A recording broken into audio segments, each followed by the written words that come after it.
कौन सी ऐसी बड़ी शख्सियत है जिसने काजी को मैंडेट चोर से मिलने पर और एक साथ बैठने पर मजबूर कर दिया। वो इन्वॉल्व हैं, अदालतों को कंट्रोल कर रहे हैं, जजिस को धमकियां दे रहे हैं, जजिस के बेडरूम के अंदर कैमरे लगवा रहे हैं, उनकी फैमिलीज को उठा रहे हैं, उनको ब्लैकमेल कर रहे हैं। एक रात पहले इस्लामाबाद हाई कोर्ट को टेक ओवर किया गया और वहाँ पर एक ब्रिगेडियर था, उसका मैं नाम भी बताऊंगा। मजीद सुप्रीम कोर्ट के आला जजिस इनके साथ खड़े हो जाते हैं तो जहरी सी बात है, जुडिशरी और एस्टेब्लिशमेंट आमने सामने आ जाएंगे तो मुल्क के अंदर कैराम मच जाएगा। के अंदर सियासियों को कंट्रोल कर रहे हैं, सियासत में मुदाखलत कर रहे हैं। आज ये चीज़ निकल आई है कि ये अदालतों को भी कंट्रोल कर रहे हैं। ये कह कौन रहा है ये देखें, ये अब हर तरफ से ये फंस चुके हैं।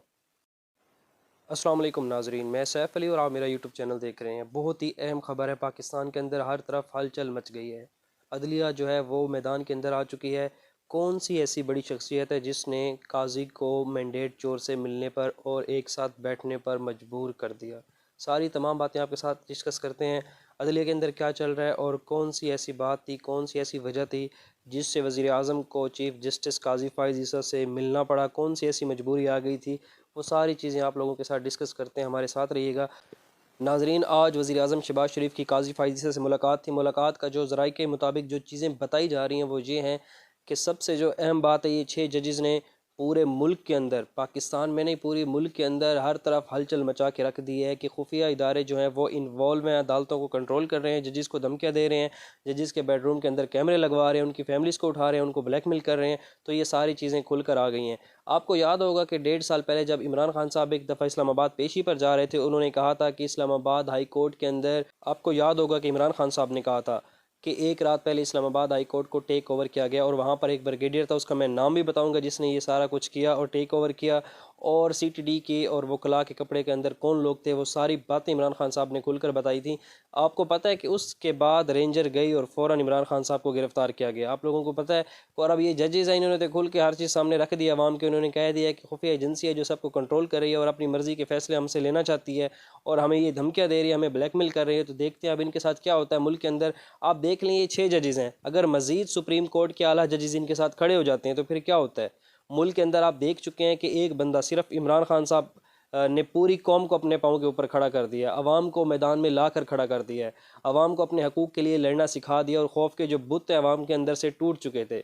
अब अवाम इनसे कंट्रोल से बाहर हो गई थी। 8 फरवरी को जो नताइज आए अवाम की, इनके कंट्रोल से बाहर है।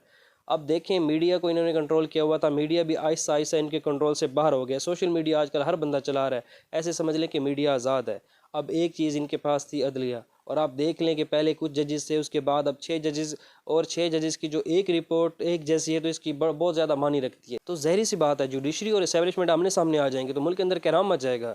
मुल्क के अंदर आप देख लें कि 76 साल से एक ही नारा लगा रहे हैं कि ये लोग सियासत के अंदर इन्वॉल्व हैं, ये मुल्क के अंदर निज़ाम को कंट्रोल कर रहे हैं। आप लोग देख लें, ये पहली दफ़ा ऐसा हो रहा है कि अदलिया, जुडिशरी के जजेस कह रहे हैं कि ये लोग अदालतों को कंट्रोल कर रहे हैं। कल तक इनके ऊपर ये इल्ज़ाम थे कि ये मुल्क के अंदर जो है वो अमन व अमान को कंट्रोल कर रहे हैं, ये मुल्क के अंदर सियासियों को कंट्रोल कर रहे हैं, सियासत में मुदाखलत कर रहे हैं। आज ये चीज़ निकल आई है कि ये अदालतों को भी कंट्रोल कर रहे हैं। ये कह कौन रहा है ये देखें, ये बहुत मानी रखता है। जस्टिस कह रहे हैं, ये मुल्क के सबसे बड़े काजी, इस्लामाबाद की सबसे बड़ी अदालत हाई कोर्ट के जस्टिस कह रहे हैं। एक नहीं कह रहा, 6 कह रहे हैं। उससे पहले भी कई लोग थे जिन्होंने कहा था, जिनके ऊपर इन लोगों ने इल्ज़ाम लगाए कि कोई पागल है, इसके ऊपर ये मसला है, इसका ये दिमागी मसला है। और अब ये 6 जजेस की जो रिपोर्ट्स आई है, ज़ाहिर सी बात है ये पूरी दुनिया के अंदर इस चीज़ के ऊपर तबसरा हो रहा है। सब लोग इनको, पूरी दुनिया के अंदर, बरतानिया के अंदर नोटिफिकेशन जारी हुआ है कि एस्टेब्लिशमेंट को कभी भी इस तरह का रोल प्ले नहीं करना चाहिए। तो अब देखते हैं मुल्क के अंदर क्या होता है। आप देख लें, BBC देख लें, अल जज़ीरा देख लें, CNN देख, हर तरफ हलचल मच गई है पाकिस्तान के अंदर, पाकिस्तान के हालात को लेकर।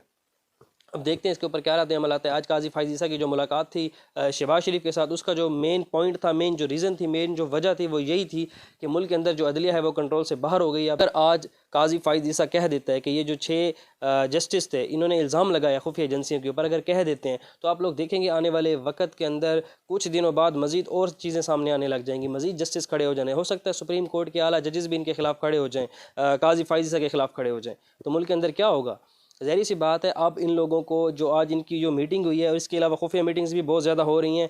अब एक दफ़ा तो एस्टेब्लिशमेंट को पीछे हटना पड़ेगा, एक दफ़ा इमरान खान साहब को आज़ाद करना पड़ेगा, इमरान खान साहब को दोबारा वापस लाना पड़ेगा। उसके बाद ही कोई हालात अगर ये कंट्रोल कर सकेंगे तो कर सकेंगे, लेकिन उससे पहले कोई रास्ता नहीं है। अब हर तरफ से ये फंस चुके हैं। इनके पास कोई रास्ता नहीं है। अब इनके पास सिर्फ एक रास्ता है कि खान साहब को इंसाफ दें, खान साहब को बाहर लेकर आएँ और खान साहब को जो मैंडेट है अवाम का वो इनको वापस करें। फिर जाके अवाम के अंदर कोई नरम गोशा इनके लिए पैदा होगा, फिर जाके ये आहिस्ता आहिस्ता दोबारा से ये वो चीज़ें कर सकते हैं। लेकिन फ़िलहाल कोई इसके ऊपर नहीं कहा जा सकता। फ़िलहाल देख लें आप, अवाम, अदलिया और पाकिस्तान तहरीक इंसाफ, इमरान खान, ये सब एक पेज के ऊपर खड़े हैं और इनका जो इनका जो नज़रिया है वो यही है कि आज़ादी के साथ हम लोग अपने फ़ैसले करेंगे।